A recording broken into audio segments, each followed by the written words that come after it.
कुळी कन्या पुत्र होती जे सात्विक दयाचा हरिक वाटे देवा। गीता भागवत करीती श्रवण अखंड चिंतन विठोबाचे। कुळी कन्या पुत्र होती जे सात्विक दयाचा हरिक वाटे देवा। तुका म्हणे मज घडो त्यांची सेवा तरी माझ्या दैवा पार नाही। कुळी कन्या पुत्र होती जे सात्विक दयाचा हरिक वाटे देवा। पांडुरंग गुरु प्रथम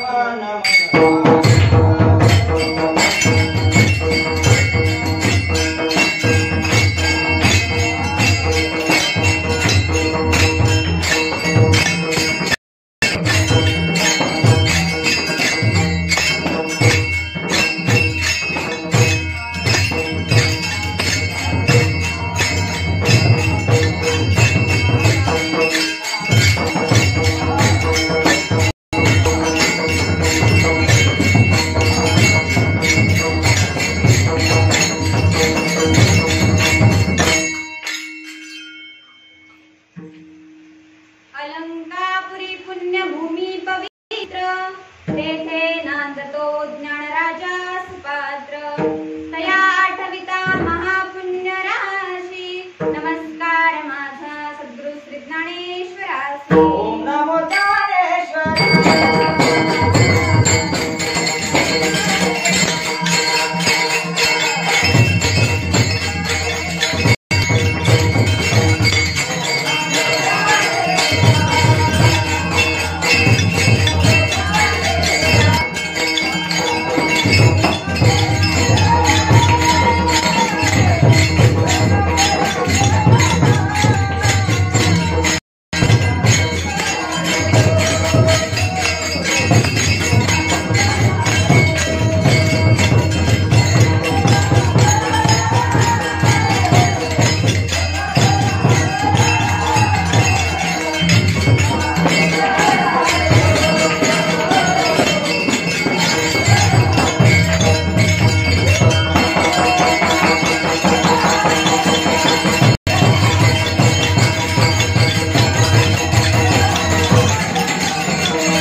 नमो जन्मभूमी जिथे जन्मले मी, नमो कर्मभूमी जिथे वाढले मी, नमो राष्ट्रभूमी जिच्या सर्व कामी, जिजवू देह माझा प्रभू प्रार्थते मी।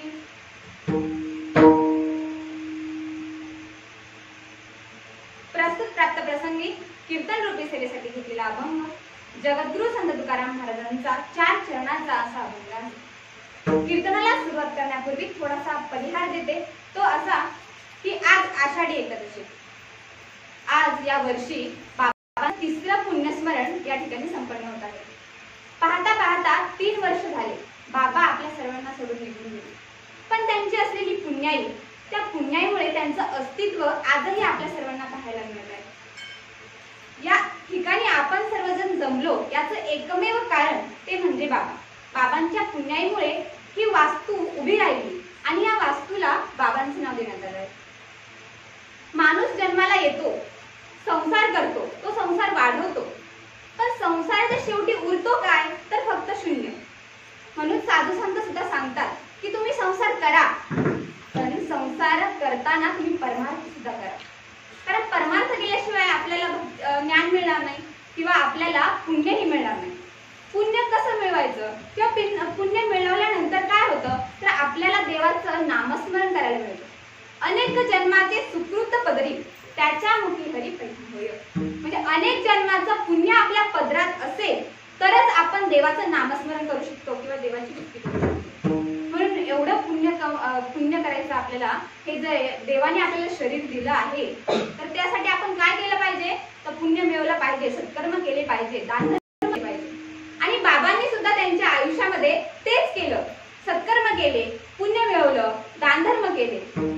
आणि म्हणूनच आज सर्व माणसांच्या मनामध्ये त्यांची एकच भावना आहे की आमचा देव आम्हाला सोडून निघून गेला. आमचे बाबा नाही तर आमचा देव आम्हाला सोडून निघून गेला. यालाच म्हणतात मरावे परी कीर्ती रूपी उरावे. बाबांनी तेच केलं, सत्कर्म केले, पुण्य मिळवलं, पण त्यांची कीर्त मात्र अजूनही राहिली. जगाच्या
माणसाचं किती आयुष्य वाढलं त्यापेक्षा त्याने किती सत्कर्म केले हे फार महत्त्वाचं. म्हणून आपण काय केलं पाहिजे, सत्कर्म केले पाहिजे, ज्ञान मिळवलं पाहिजे, पुण्य मिळवलं पाहिजे. कारण सत्कर्म करणं फार गरजेचं आहे. सत्कर्म आता केले तर पुढील जन्मामध्ये ते उपयोगी पडतात किंवा त्याच जन्मामध्ये आपल्याला त्याच जन्मामध्ये सत्कर्म केले पाहिजे. आपल्याला जसं ज्ञान मिळवता येतं, सत्कर्म करता येतात, त्यानंतर आपल्याला देवाने 2 हात दिलेत कशासाठी, दानधर्म करण्यासाठी. मग आपण दानधर्म केले पाहिजे. आपण पाहतो की इतर जे प्राणी आहेत ते दानधर्म करतात का, त्यांना 2 हात दिलेत तर देवाने नाही दिले. मग आपल्याला 2 हात दिले ते कशासाठी, दानधर्म करण्यासाठी. म्हणून आपण दानधर्म केलं पाहिजे. इतर जे प्राणी आहेत त्यांना देवाने कसं बनवलंय, वेगळं बनवलंय, माणसांच्या वेगळं बनवलंय. आपल्याला देवाने स्वतःसारखं बनवलंय. कारण आपण देवाचं नामस्मरण करावं, भक्ती करावी, सत्कर्म करावं, पुण्य मिळवावं, यासाठी देवाने त्याच्यासारखं बनवलेलं आहे आपल्याला. इतर प्राण्यांना तसं बनवलं नाही. आपल्याला बोलता येतं, इतर प्राण्यांना बोलता येतं का, नाही येत. त्यांना काही दानधर्म करता येतो का, नाही येत. म्हणून आपल्याला देवाने काय केलंय, मनुष्य जन्म जो दिलाय त्याचा आपण काहीतरी चीज केलं पाहिजे. त्या मनुष्य जन्माचा सत्कर्मी कुठेतरी लावला पाहिजे. म्हणून स्वर्गीचे लोक सुद्धा, जे स्वर्गात ते देव असतात, ते देव काय इच्छितात, काय मनामध्ये स्वर्गीचे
देवा मृत्यू लोकी व्हावा जन्मावा. स्वर्गातले देव सुद्धा काय इच्छा करतात की आमचा जन्म कुठे व्हावा, त्या मृत्यू लोकामध्ये व्हावा. देवाने आपल्याला हे सुंदर शरीर दिले, कशासाठी दिले? दानधर्म करण्यासाठी दिले. तर तुम्ही तुमच्या जन्माचं सत्कर्म कुठेतरी त्यासाठी तुम्ही सत्कर्म करा, पुण्य मिळवा.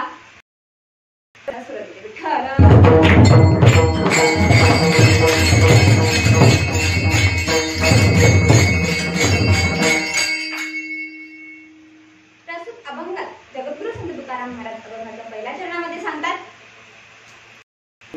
आपुलिया हिता जो असे जागता धन्य माता पिता तयाचिया. अभंगाच्या पहिल्या चरणात जगद्गुरु तुकाराम महाराज सांगतात की धन्य आहे. कोण धन्य आहे? जो आपल्या हिताच्या ठिकाणी जागा आहे, तो कसा आहे? धन्य आहे. तो तर धन्य आहेच, पण त्याच्याबरोबर त्याचे आई वडील माता पिता सुद्धा काय आहे? तर धन्य आहे. साधारण माणूस त्याच्या हिताची व्याख्या ही आपल्या सोयीनुसार करतो, पण तुकाराम महाराजांना कोणतं हित अपेक्षित आहे हे महत्वाचं. ज्ञानेश्वर माऊली म्हणतात, आहे मी हा कोण करावा विचार म्हणे ज्ञानेश्वर निवृत्तीचा. ज्ञानेश्वर माऊली काय म्हणतात? आपण कोण आहे हा विचार केला तर आपण काय केलं पाहिजे याचा हे आपल्याला समजतं. मग हित म्हणजे काय किंवा त्याचे किती प्रकार? तर हिताचे 4 प्रकार मानले जातात. एक, ज्यांना हित कळत नाही पण जागे राहतात. त्यासाठी एक उदाहरण सांगते. एका गावामध्ये कीर्तनाचा कार्यक्रम असतो आणि दुसऱ्या गावामध्ये तमाशाचा कार्यक्रम असतो. तर मला सांगा, जास्त कोण मला जातील? तमाशा. बरोबर. मग तमाशाला जाऊन तिथे जागे राहायचंय, पण कीर्तनाला येऊन त्यातलं हित काय ते जाणून घ्यायचं नाही. विठ्ठल. हा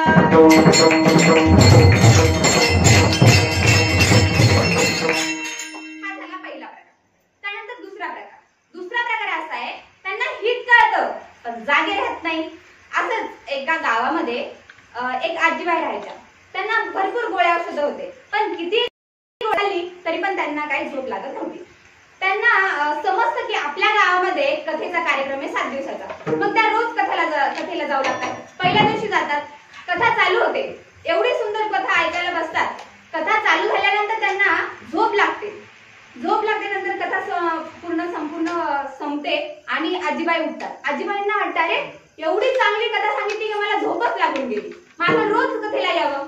आजीबाई त्या दिवशी कथेला झाल्यानंतर त्या घरी गेल्यानंतर दुसऱ्या दिवशी आल्या, तिसऱ्या दिवशी आल्या, असं 6 दिवस त्या सतत आल्यानंतर काय करायच्या? तर झोपा काढायच्या.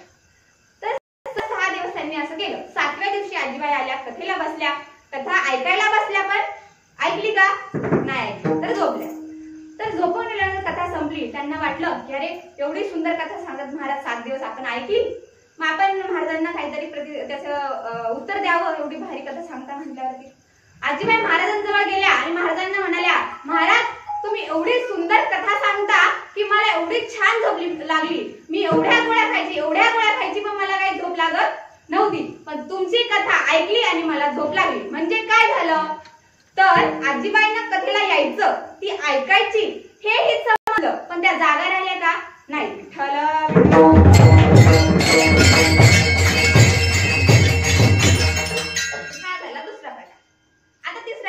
तिसरा प्रकार असा आहे की ज्याला हितही कळत नाही आणि ते जागे राहत नाही. असंच एका गावामध्ये वृक्षारोपणाचा कार्यक्रम होता, म्हणजे झाडे लावण्याचा कार्यक्रम होता. आता प्रमुख पाहुण्यांची उपस्थिती, प्रमुख पाहुणे आले, गावातील काही सरपंच आले, त्यानंतर गावातील लोक पण आली. आता वृक्षारोपण म्हटल्यावर प्रमुख पाहुण्यांच्या हस्ते वृक्षारोपण केलं. वृक्षारोपण झाल्यानंतर प्रमुख पाहुण्यांना दुसऱ्या गावी जायचं होतं वृक्षारोपणाला, मग ते तिकडे निघून गेले. दुपारची वेळ झाली. आता दुपारी लोक काय करतात, त्यांचे जे मेंढ्या बकरं काय असतील ते काय करतात, चरायला सोडून देतात. मग ते सोडल्यानंतर तिथे एक बकरी येते आणि ती बकरी ते रोप जे लावलं होतं प्रमुख पाहुण्यांनी ते रोप ती खाऊन टाकते. आता ती खात असताना नेमकं काय होतं तर ते प्रमुख पाहुणे त्या बकरीला बघतात. आता बघितल्यानंतर काय करतील, तिला धरलं आणि घेऊन गेल्यानंतर तुम्हाला वेगळं सांगायची गरज आहे का की काय करतील म्हणून? घेऊन गेले आणि तिचा कार्यक्रम केला. आता मला सांगा, वृक्षारोपण कधी केलं? सकाळी केलं. सकाळी वृक्षारोपण केलं, बोलत जा. सकाळी दुपारी वृक्ष बकरीने खाल्लं. कुणी खाल्लं? बकरीने. आणि संध्याकाळी पाहुण्यांनी बकरीला खाल्लं. विठ्ठल.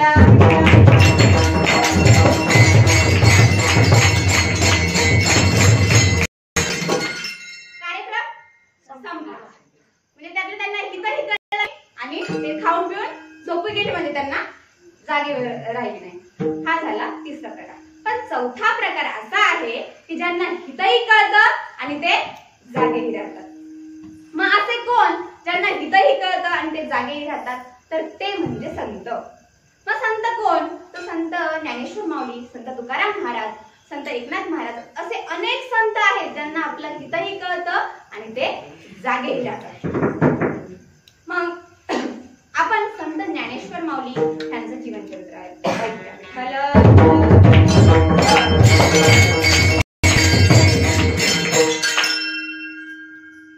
संत ज्ञानेश्वर माऊली यांच्या वडिलांचं नाव विठ्ठलपंत कुलकर्णी।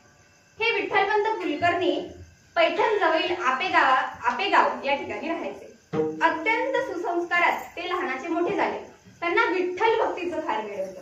प्रचंड विठ्ठल भक्ती करायचे, सतत नामस्मरण चिंतन करत राहायचे आणि वारीचं त्यांना एवढं वेड होतं की वारीला ते कधीही चुकले नाही। ते दरवर्षी वारीला जायचे।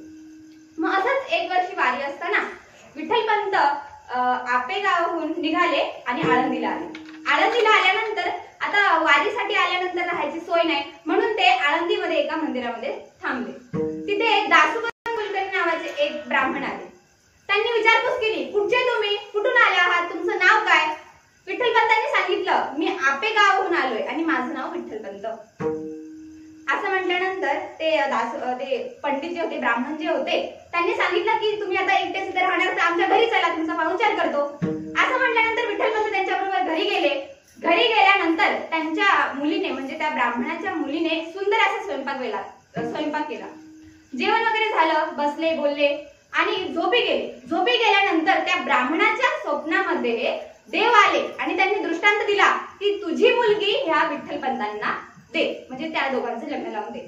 असं म्हटल्यानंतर दुसऱ्या दिवशी विठ्ठलपंतांना ते सांगू लागले की रात्री मला दृष्टांत झाला, देवाने मला सांगितलं की तुमचं आणि माझ्या मुलीचा विवाह करून द्यायचा।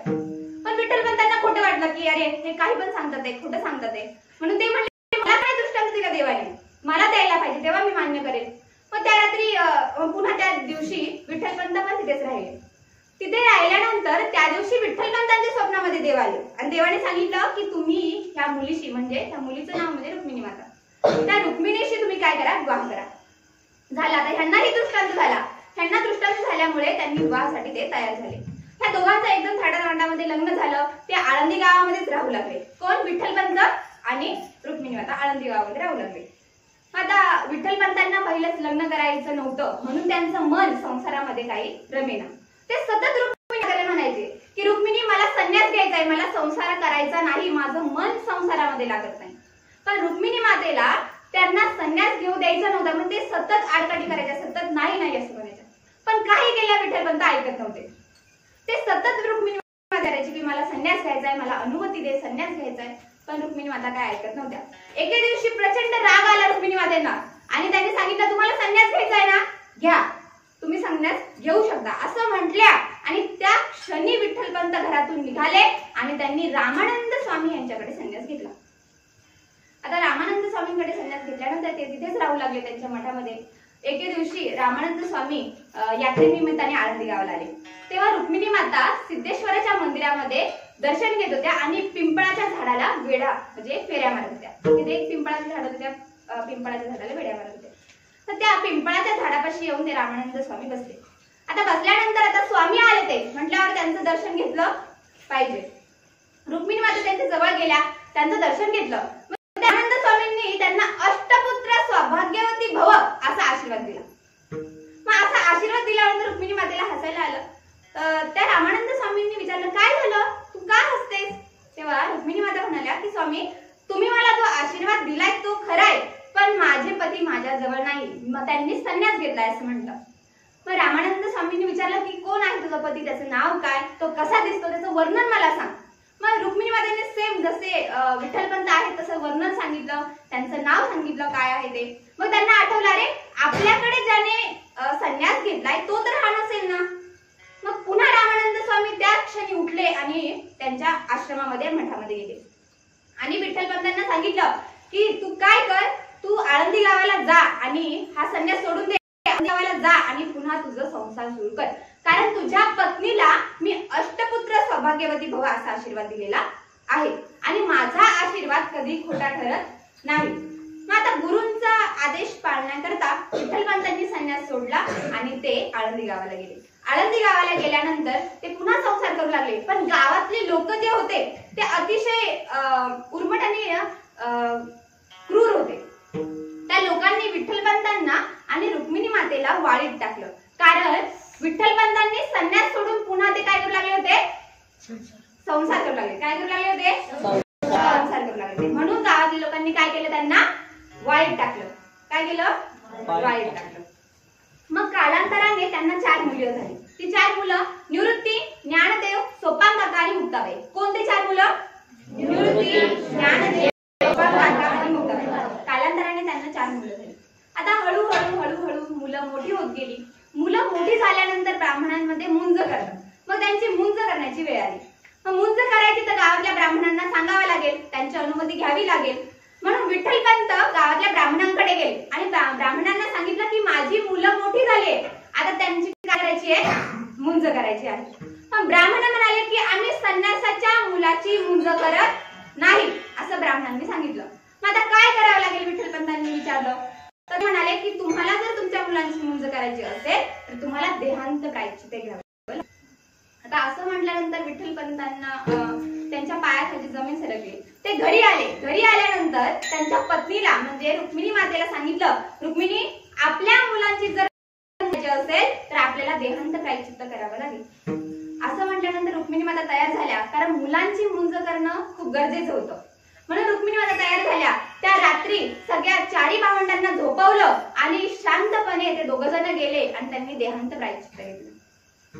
आता देहांत प्रायश्चित्त घेतल्यानंतर ही 4 भावंड अनाथ झाली. आता करायचं काय? सर्वात मोठे निवृत्तीनाथ महाराज त्यांनी सगळ्यांना समजावलं की आता आपल्यालाच आपले आईबाप व्हावं लागेल, तुम्हा सर्वांचं मला आईबाप व्हावं लागेल. आणि निवृत्तीनाथ महाराजांनी ज्ञानेश्वर माऊलींना घेतलं आणि ते गावातल्या लोकांकडे गेले. त्या लोकांकडे गेल्यानंतर ब्राह्मणांना विचारलं की आता आमच्या आईवडिलांनी आमची मुंज करायची होती म्हणून देहांत प्रायश्चित्त घेतलं, आता तुम्ही काय करा, आमची मुंज करून आम्हाला द्या. पण गावातली लोक एवढी उर्मट होती की त्यांनी सांगितलं की नाही, आम्हाला तुम्ही काय करा, तुमचं शुद्धीपत्र आणून द्या. काय आणून द्या? शुद्धीपत्र आणून द्या.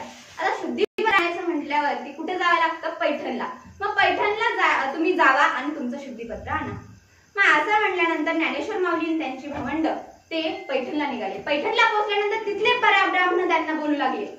काय बोलू लागले? पैठणला पोहोचले ज्ञानेश्वर आणि ज्ञानेश्वर माऊलींनी त्या ब्राह्मणांना विचारलं पैठणच्या की आम्हाला आमचं शुद्धीपत्र पाहिजे. काय पाहिजे? शुद्धीपत्र पाहिजे. तर त्या ब्राह्मणांनी सांगितलं की तुम्ही कुठून आला आहात, कोणाची मुलं आहे? तर माऊली म्हणाले की आम्ही आळंदी गावावरून आलोय आणि आम्हाला काय करायचं, आमची मुंज करायची, त्यासाठी शुद्धीपत्र हवंय. मग ते ब्राह्मण म्हणाले तुमची नावं काय? तर निवृत्तीनाथ महाराज म्हणाले माझं नाव निवृत्ती, ज्ञानेश्वर माऊली म्हणाले माझं नाव ज्ञानेश्वर, सोपान काका म्हणाले माझं नाव सोपान आणि मुक्ताई म्हणाल्या माझं नाव मुक्ताबाई. आता ज्ञानेश्वर माऊलींचं नाव ऐकल्यावरती तिथं एक माणूस होता, त्याच्याजवळ रेडा होता त्याच्या बाजूला. तर तो हसू लागला. का हसू लागला? कारण त्याच्या रेड्याचं नाव सुद्धा पण काय होतं? ज्ञानदेव होतं. मग त्या ज्ञानेश्वर माऊलींना तो माणूस म्हणाला की अरे तुझं नाव ज्ञानदेव आणि माझ्या रेड्याचं नाव सुद्धा काय? ज्ञानदेव. पण ज्ञानेश्वर माऊलींना राग आला नाही. त्यांना राग आला नाही की वाईट वाटलं नाही. का? कारण ज्ञानेश्वर माऊली म्हणाले की तुमचं बरोबर आहे, त्याचं शरीर आणि माझं शरीर जर वेगवेगळं असलं तरी त्याचा आत्मा आणि माझा आत्मा हा एकच आहे. काय आहे? एकच आहे. बोलत आहे. त्याचा आत्मा आणि माझा आत्मा कसा आहे? एकच आहे. मग असं म्हणल्यावरती त्या लोकांना राग आला. मग त्या लोकांनी सांगितलं ठीक आहे, त्याचा आत्मा आणि तुझा आत्मा एक आहे ना. तर मग त्या लोकांनी काय केलं, एक हे घेतलं, काठी घेतली आणि त्या रेड्याच्या अंगावरती जोरजोरात मारायला सुरुवात केली. मग त्या रेड्याच्या अंगावरती मारायला सुरुवात केली तेव्हा त्याचे ओळ हे ज्ञानेश्वर माऊलींच्या पाठीवर उमटले. कोणाच्या पाठीवर उमटले? माऊलींच्या पाठीवर उमटले. मग त्या लोकांना तरीही पटेना. ते म्हणाले अरे हा काहीतरी चमत्कार करतोय, बंगाली विद्या शिकलेला आहे. मग करायचं काय? तर त्यांनी विचारलं की तुला वेद येतात का? ज्ञानेश्वर माऊली म्हणाले हो मला वेद येतात. म्हणाले ह्या रेड्याच्या मुखामधून वधवून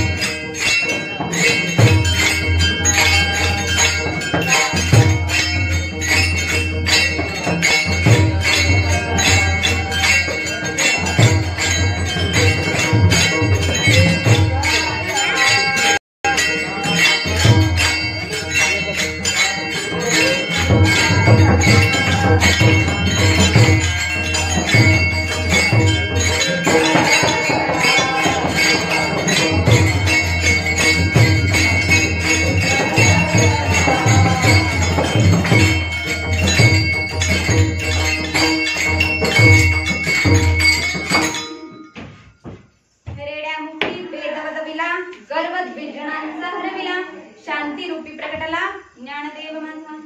रेड्याच्या मुखामधून काय वदवलं ज्ञानेश्वर माऊलींनी? वेद वदवले. मग एवढी शक्ती ज्ञानेश्वर माऊलींमध्ये होती. मग त्या रेड्याच्या मुखामधून वेद वदवला तर ह्या पलीकडे अजून काय पाहिजे? सगळ्या ब्राह्मणांना पटलं, अरे खरंच हे तर एक दैवी शक्ती यांच्याकडे, साधे सुधे मनुष्य नाही किंवा साधं सुद्धा हा काय बालक नाही. मग सगळ्यांना पटलं खरंच यांच्याकडे एक वेगळी शक्ती आहे. सगळ्यांनी त्यांना खांद्यावर उचलून घेतलं, जिकडे तिकडे ज्ञानेश्वर माऊलींचा जय जयकार केला. आणि मग त्यांना ज्ञानेश्वर माऊलींना त्या ब्राह्मणांनी काय केलं? शुद्धीपत्र दिलं. ते शुद्धीपत्र घेतलं, त्या रेड्याला घेतलं ज्ञानेश्वर माऊलींनी आणि ते आळेफाटा या गावी गेले. आळेफाटा या गावी गेल्यानंतर त्या रेड्याला त्या आळेफाटा या गावी त्यांनी समाधी दिली. पुढे नेवासा गावी निघाले. नेवासा गावी जात असताना त्यांना वाटेमध्ये काही लोक प्रेत घेऊन जात होते. मग ते प्रेत कोणाचं होतं? तर सच्चिदानंद बाबा यांचं होतं. मग ते प्रेत घेऊन जात असताना ती सच्चिदानंद बाबा आहे त्यांची पत्नी खूप आक्रोश करून रडत होती.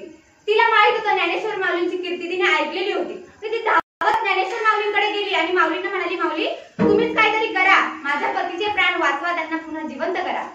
असं म्हणल्यानंतर ज्ञानेश्वर माऊली सच्चिदानंद बाबांच्या जवळ गेले, त्यांच्या प्रेतावरती हात ठेवला आणि त्यांना म्हणाले, सच्चिदानंद उठ, तू सच्चिदानंद आहे, सच्चिदानंद कधी मरू शकत नाही. असं म्हणल्यानंतर ते सच्चिदानंद बाबा यांच्या जीवामध्ये जीव आला आणि ते उठून उभे राहिले.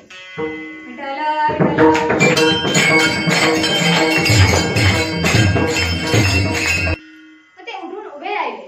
मग ज्ञानेश्वर माऊलींनी त्या नेवासा गावामध्येच राहून तिथे काय लिहिली? ज्ञानेश्वरी लिहिली.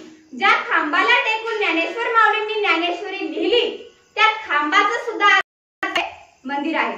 आपण पाहतो सहसा की मंदिरात खांब उभारले जातात. तुम्ही पाहता की नाही? मंदिरासाठी खांब उभारले जातात.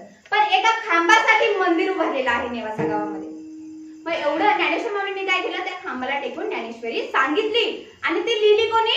तर सच्चिदानंद बाबा यांनी ती लिहिली. त्यानंतर ज्ञानेश्वर माऊली आळंदी गावाला निघाले. आळंदी गावाला ज्ञानेश्वर माऊली येणार असं ऐकल्या क्षणी त्या गावातली ब्राह्मण खुश झाले. त्यांनी सगळीकडे ज्ञानेश्वर माऊली येणार, ज्ञानेश्वर माऊली येणार, तयारी करा. सगळीकडे पुष्पगुच्छ सगळे त्यांनी तयारी केली. फुलांच्या चौघड्या टाकल्या माऊलींसाठी. सगळीकडे आनंदाचं वातावरण होतं. माऊली आल्यानंतर सगळ्यांनी आनंद साजरा केला. काही दिवस ज्ञानेश्वर माऊली आळंदी गावामध्ये राहिले आणि त्यांना विठ्ठलाची खूप आठवण आली. त्यांना वाटलं की आता आपण पांडुरंगाला भेटण्यासाठी जावं, विठ्ठलाला भेटण्यासाठी जावं.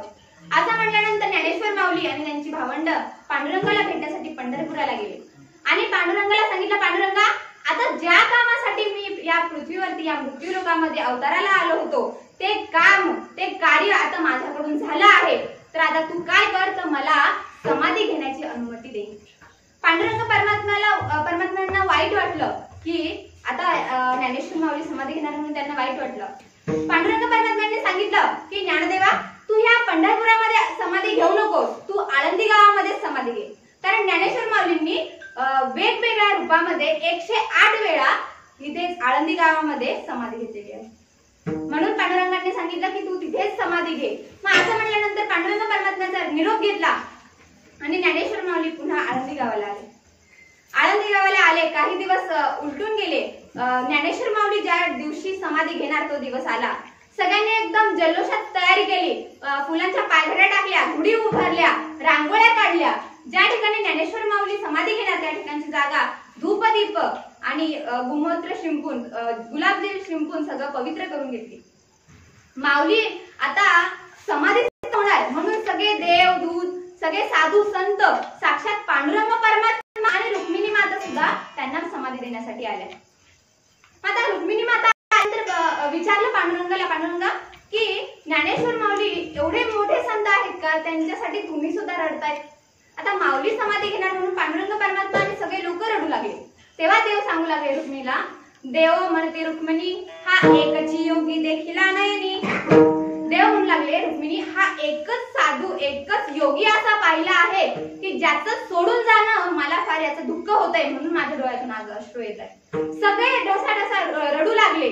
ज्ञानेश्वर माऊलींना समाधी दिली आणि मग रुक्मिणी मातेला सुद्धा प्रेम ओसंडून आलं, अश्रू अनावर झाले आणि रुक्मिणी माता काय म्हणू लागल्या, देवो म्हणती रुक्मिणी माता म्हणू लागल्या, ऐसे सांगता हरिसी प्रेम ओसंडले रुक्मिणीसी, म्हणे धन्य धन्य दयाची कुशी ज्ञानदेव जन्मले. रुक्मिणी माता म्हणाल्या की धन्य आहे त्या मातेची कुस जिच्या पोटी ज्ञानेश्वर माऊलींसारखे मूल जन्माला आले. म्हणून जगद्गुरु संत तुकाराम महाराज अभंगाच्या पहिल्या चरणात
सात्विक तयाचा हरिक वाटे देवा.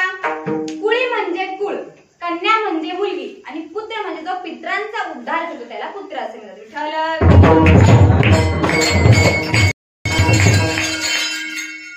पुत्र म्हणजे काय? जो पित्रांचा उद्धार करतो त्याला पुत्र असे म्हणतात. मग हे कन्या किंवा पुत्र काय करतात तर सात्विक कुळात जन्माला येऊन भक्ती मार्गाने जातात. मग सात्विक म्हणजे काय? सात्विक हा गुण, सात्विक राजस आणि तामस हे 3 गुण आहेत. तर हे 3 गुणांचे तुम्हाला मी उदाहरण सांगते. तर राजस गुण असा आहे, एका गावामध्ये एका माणसाचा पिपाणी वाजवायचा कार्यक्रम म्हणजे हे असतो, काय बोलतात त्याला, व्यवसाय असतो. तर पिपाणी वाजवायची त्याच्याकडनं परंपरागत चालू असतं, म्हणजे पंजोबाकडून आजोबाकडून त्याच्याकडे त्याला त्याच्या मुलाला द्यायची असते वाजवायला. पण त्याचा मुलगा नवीन पिढीचा तुमच्यासारखा, म्हणून तो काय वाजवायला शिकत नव्हता. तो म्हणायचा बाबा मला वाजवायला शिकायची नाही, मला आवडत नाही, मला काही तुम्ही शिकवू नका. पण त्यांच्या वडिलांना वाटायचं त्याच्या की नाही तू शिकला पाहिजे, ही परंपराने आपल्याकडे आली, तू शिकलं पाहिजे. पण तो काही ऐकेना. खूप लोकांना समजावून सांगायला सांगितलं पण तो काय ऐकत नव्हता. एके दिवशी 2 जण बसले होते. त्या वडिलांनी शेवटचं विचारलं, बाळा तू वाजवायला शिकणार आहेस की नाही? तो म्हणला नाही. मग त्याच्या वडिलांना एवढा राग आला की त्यांनी त्याला धरलं जमिनीवरती आदळलं आणि आदळल्यानंतर त्याच्या तोंडामध्ये पिपाणी कोंबली. आता म्हणले आता तरी वाजवणार की नाही? तर त्याने सांगितलं बाबा पिपाणी तोंडात कोंबायचं काम तुमचं आहे, पण ती फुकायची की नाही हे काम माझं आहे. विठ्ठल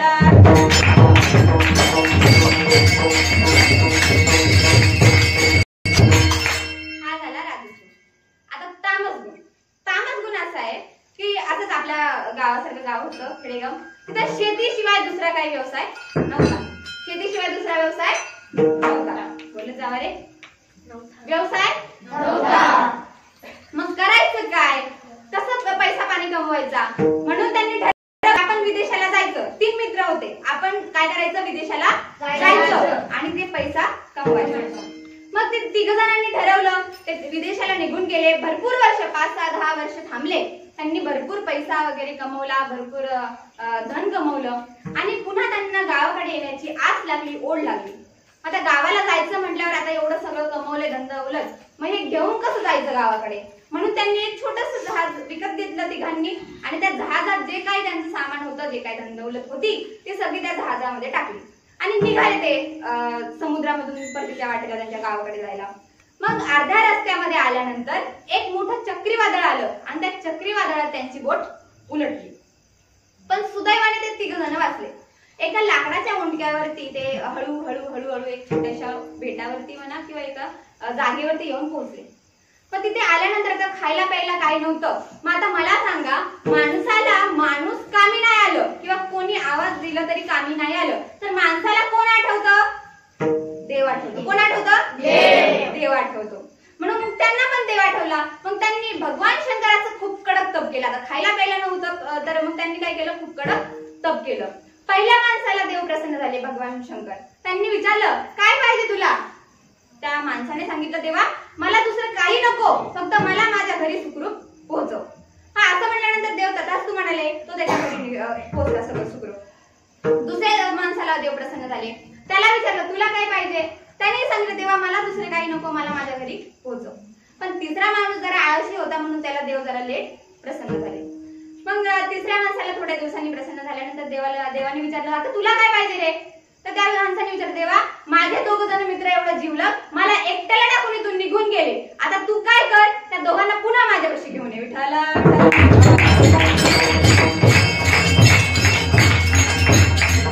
मला सांगा, हे 3 जण मग त्या बेटावरती आल्यानंतर तिथेच तडफडून मरून गेले. कारण खायला प्यायला काय नव्हतं म्हणून ते तडफडून मरून गेले. आता तुम्ही म्हणताल ते तिथंच मेले, पण तिथेच नाही मेले.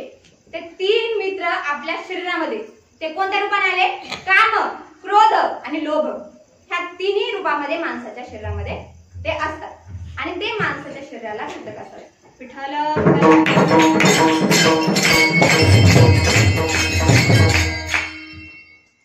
आणि आता शेवटचं म्हणजे सात्विक गुण. सात्विक गुण असा आहे की सात्विक कुळामध्ये जन्माला येऊन भक्ती मार्गाने जाणाऱ्या कन्या किंवा पुत्राचं हरी कोणाला वाटतं?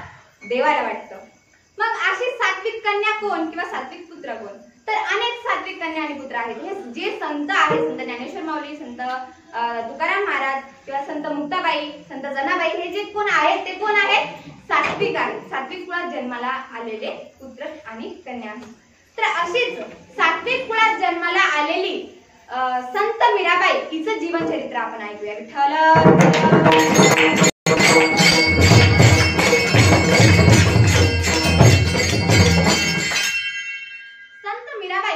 ही अत्यंत सुसंस्कारामध्ये आणि लाडामध्ये वाढलेली मुलगी होती. त्यांचं घराणं हे राजघराणं होतं. तिचे पिता हे राजा होते, म्हणून काय होतं? राजघराणं होतं. अत्यंत सुसंस्कारामध्ये लाडापुडामध्ये वाढली. त्या जेव्हा लहान होत्या मीराबाई तेव्हाच त्यांची आई त्यांना सोडून म्हणजे मरण पावल्या होत्या. त्यांना सोडून निघून गेल्या होत्या. मग लहानाची मोठी त्यांच्या वडिलांजवळ झाली. मीराबाई प्रत्येक कला शिकल्या होत्या. गायन शिकल्या होत्या, नृत्य शिकल्या होत्या, घोडसवारी शिकल्या, तलवारबाजी शिकल्या, अनेक कला शिकल्या. तर लहान असताना त्यांच्या आईने एकदा त्यांना सांगितलं की मीरा, श्रीकृष्णाकडे बोट करून सांगितलं की मीरा, हे तुझे काय आहे? वर आहे, म्हणजे पती आहेत. तेव्हापासून मीराबाई एवढ्या कृष्ण भक्तीमध्ये तल्लीन झाल्या की सतत ते श्रीकृष्णाचं नामजप करायचे, सतत त्यांच्या भक्तीमध्ये तल्लीन राहायचे. म्हणून मग लहानाच्या मोठ्या झाल्या. मोठ्या झाल्यानंतर, तरुण झाल्यानंतर त्यांच्या वडिलांनी त्यांचा विवाह ठरवला. तर विवाह करायचा म्हटल्यावर मीराबाई तयार नव्हत्या. त्या म्हणाल्या, मला विवाह करायचा नाही, मी माझा वर मला ठरवलेला आहे, म्हणजे श्रीकृष्णाच्या बाबतीत त्या सांगत होत्या. पण त्यांच्या वडिलांनी त्यांचं ऐकलं नाही. त्यांचं विवाह विक्रम राणा ह्या राजाबरोबर करून दिलं. आता दोन्ही घराणं राजघराणं होतं. काय होतं? राजघराणं होतं. मग दोन्ही घराणं राजघराणं असल्यामुळे त्यांचा विवाह एकदम थाटामाटामध्ये झाला. मग काही दिवस निघून गेले, वर्ष 2-3 वर्ष निघून गेले. तर मीराबाईंचे वडील एका युद्धामध्ये मरण पावले. कोणाचे वडील? मीराबाईंचे वडील एका युद्धामध्ये मरण पावले. हा त्यांना दुसरा धक्का होता. एक त्यांच्या आईचा धक्का, त्यानंतर त्यांचे वडील त्यांना सोडून गेले, हा दुसरा धक्का. मग त्याच धक्क्यामधून पुढे सावरत नाही तर 10 वर्षाने त्यांच्या पतीचं निधन झालं एका युद्धात. मग अजूनच कृष्ण भक्तीमध्ये तल्लीन होती गेल्या, अजूनच कृष्ण भक्ती करू लागल्या. पण त्या भक्ती करत होत्या हे त्यांच्या दिराला म्हणजे त्यांच्या पतीच्या भावाला काही पटत नव्हतं. कारण मीराबाई इकडे तिकडे फिरायच्या, सतत कृष्ण भक्तीमध्ये तल्लीन असायच्या. ऐसी लागी लगन मीरा हो गई मगन, सतत त्या भक्ती करत राहायच्या. मग त्या भक्ती करत असताना त्या विक्रम राणाला त्याच्या दिराला काही आवडत नव्हतं. मग त्यांनी काय केलं तर त्यांना मारून टाकण्याचं त्यांना सुचलं आणि त्यांना एका वाटीमध्ये, दुधाच्या वाटीमध्ये विष दिलं. ते विष देत असताना त्यांची एक दासी होती, त्या दासीने सांगितलं की मीरा तू हे दूध पिऊ नकोस, ह्या वाटीमध्ये काय टाकले, विष टाकले. पण तरी सुद्धा आपली भक्ती सिद्ध करायची म्हणून ते विष प्याल्या. कोण प्याल्या? मीराबाई. त्या विष पिऊन घेतलं पण त्यांना काहीही झालं नाही, कारण एवढी भक्ती मीराबाई करायच्या की त्यांनी विष पिल्यानंतर सुद्धा त्यांना धक्का लागला नाही, एवढी भक्ती त्या करायच्या. मग मीराबाईंना एवढा छळ दिला, एवढा छळ केला की त्या अक्षरशः घर सोडलं त्यांनी, ते राजवाडा सोडला आणि त्या वृंदावनाला निघून गेल्या.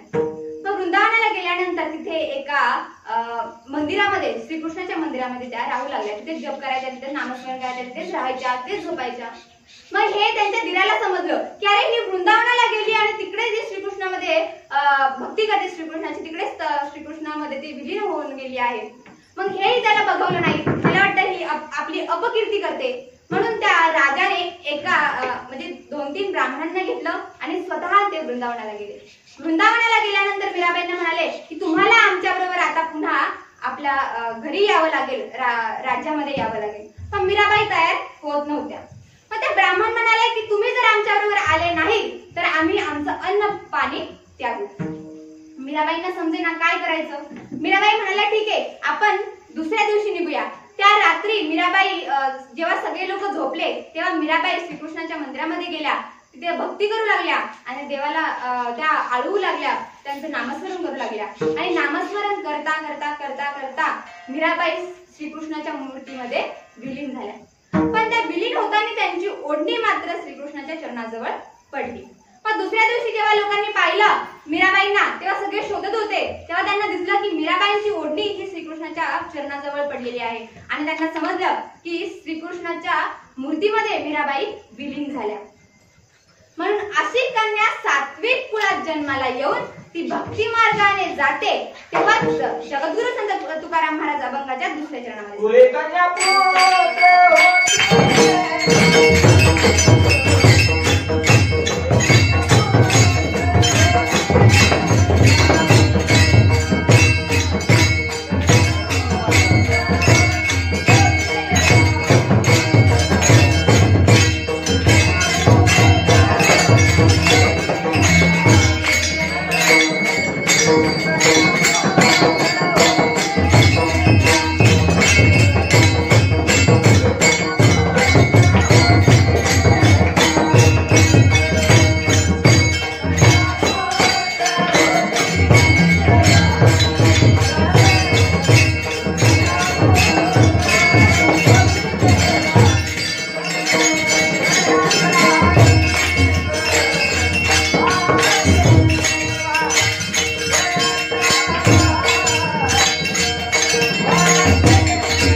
पुढील 2 चरण पुढल्या वर्षी घेऊयात.